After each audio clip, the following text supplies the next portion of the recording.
Bien, buenas tardes a todos. Bienvenidos a la mesa 4, titulada Democracia, Participación Ciudadana y Procesos Electorales.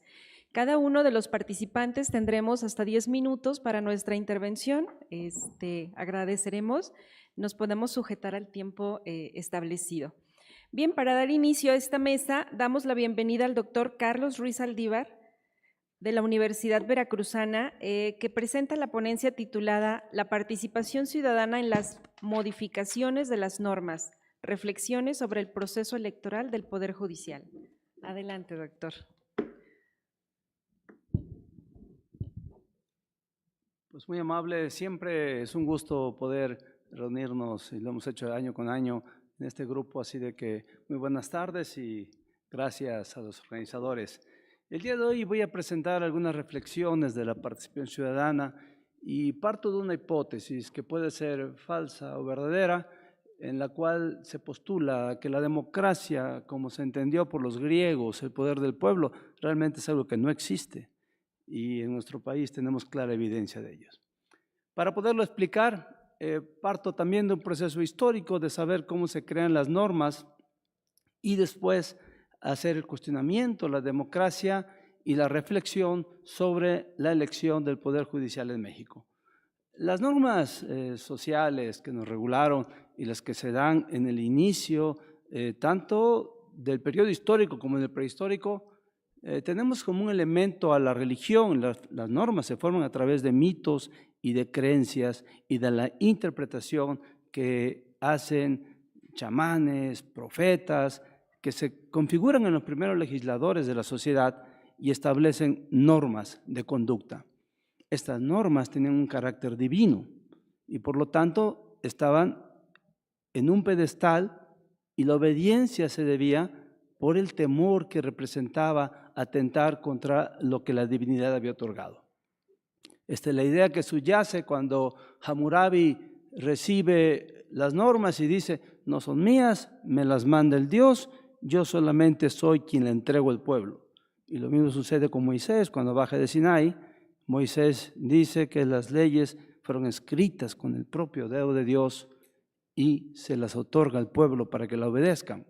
Así que la norma está construida como algo poderoso, fuerte, y las constituciones son herederas de esa legislación revelada, como se le ha llamado a este fenómeno de creer que la norma tiene un origen divino. Y sostenemos esto porque las primeras constituciones, cuando se ponen de moda en el siglo XIX, parten de la misma hipótesis. La Constitución de Cádiz de 1812 empieza su preámbulo diciendo que es parte de la legislación de Dios. Dios, el legislador supremo.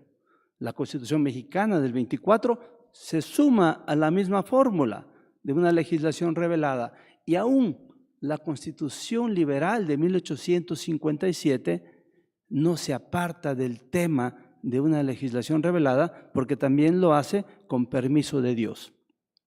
Así que las constituciones son herederas de una legislación revelada y sobre ellas se construye todo un andamiaje jurídico y respetamos la Constitución porque ella representa un poder supremo. Y este poder supremo, y decimos que es de los ciudadanos. Pero tenemos un problema con la Constitución.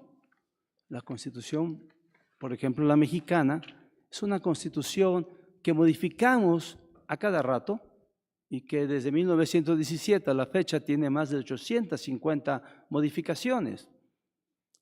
Sostengo que estas modificaciones se deben a que no ajustamos a la Constitución a los cambios sociales, sino que ajustamos la misma al plan sexenal de quien está en el poder, quien quiera que sea.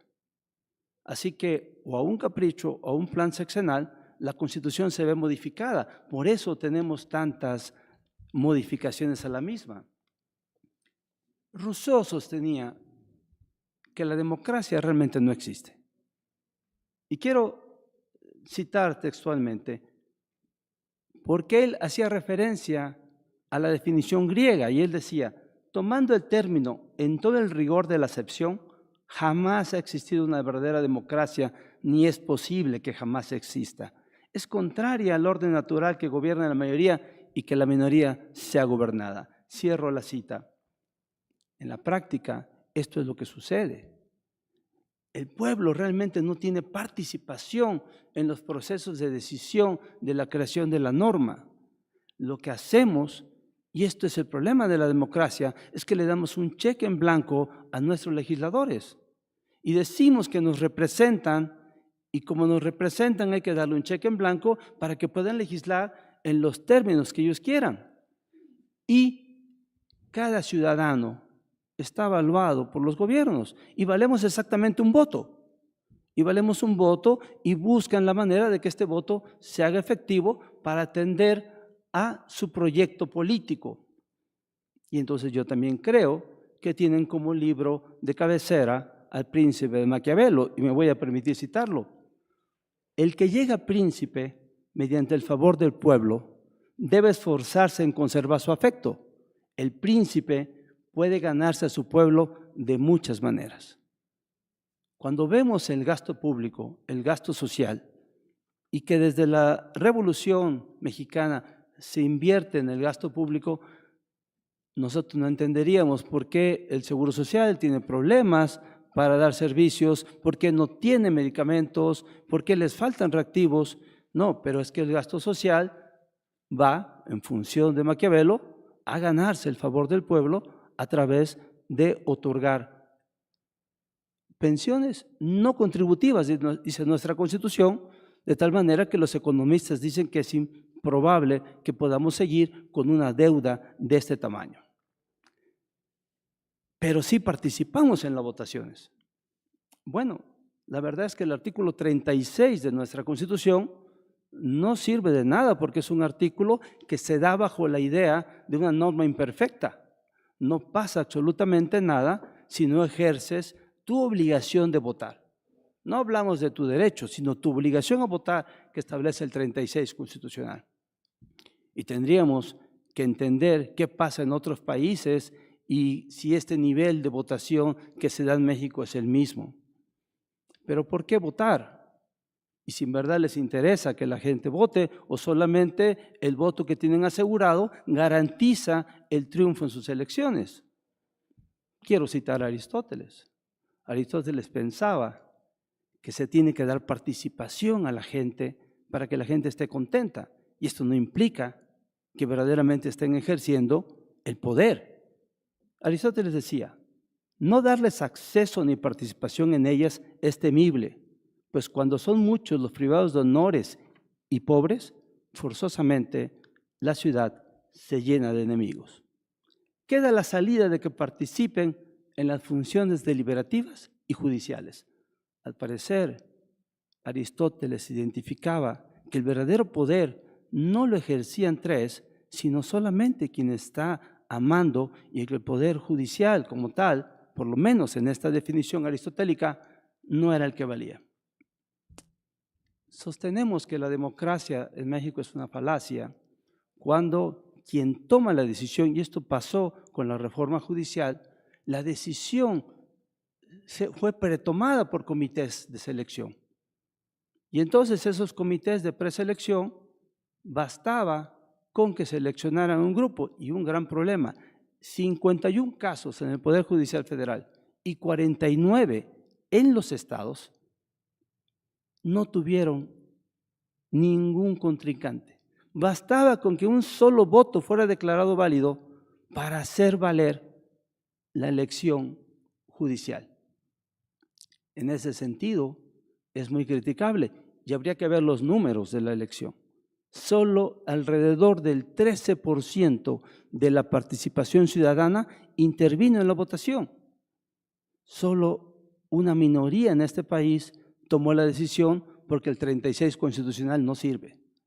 No tenemos esa obligación y habría que pensar en hacer algunos cambios, habría que reentender para qué sirve la Constitución, porque hoy en día sirve para poner un plan sexenal y que este mismo sea obligatorio y que no se pueda alegar en su contra la inconstitucionalidad. No puede ser inconstitucional, está en la propia Constitución y eso lo hace legítimo, por lo menos normativamente. Pero la participación ciudadana en lo que debería entenderse la democracia, en realidad no existe. Debemos de voltear a ver lo que pasa en Australia. En Australia, el proceso de votación supera el 90%. Pero es que los australianos, si no votan, son multados. ¿Cómo componer este país?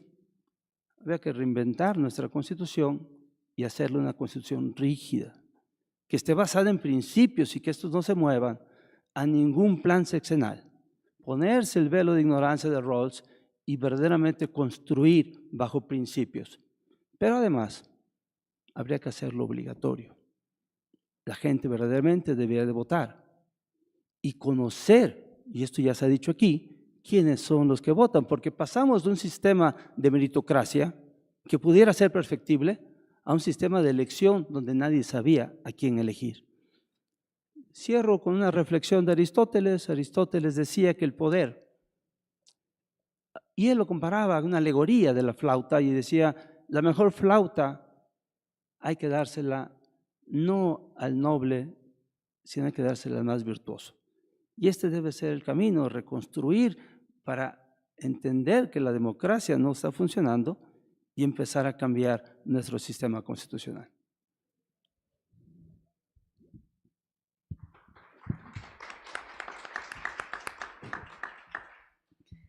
Muchas gracias, doctor. Muy interesante su intervención. Damos la palabra